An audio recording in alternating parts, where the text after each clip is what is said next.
اور پھر یہی معاملات جو ہیں وہ عرفات میں بھی اور ہر جگہ ہی دیکھنے کو ملے۔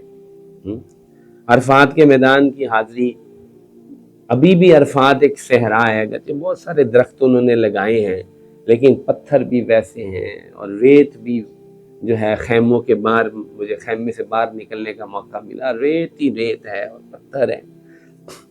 تو وہاں بھی میں یہی سوچ رہا تھا کہ یہ اللہ جل جلالہ نے اپنے عاشقوں کو بلایا تھا یہاں پر کہ آؤ، جو اللہ کو پانے کے لیے نکلے ہیں۔ عاشق بھی جب محبوب نہیں ملتا تو وہ کپڑے پھاڑ دیتا ہے، کبھی پتھر سے سر ٹکراتا ہے، کبھی درخت کے پیچھے جو ہے وہ مناجات کرتا ہے کہ میرا محبوب مجھے مل جائے۔ تو وہاں بھی صحرا میں جانے کے بھی مقصد یہی ہے کہ اللہ کو پانا، اللہ کی محبت کو حاصل کرنا۔ تو نماز ہو اور روزہ تو ہے ہی اللہ کو پانے کے لیے، کہ جب وہ عاشق کو محبوب نہیں ملتا تو وہ کھانا پینا چھوڑ دیتا، اس کا کھانا پینا چھوٹ جاتا ہے، واللہ ہی وہ کہتا ہے میرا محبوب نہیں مجھے مل رہا۔ الصوم لی وانا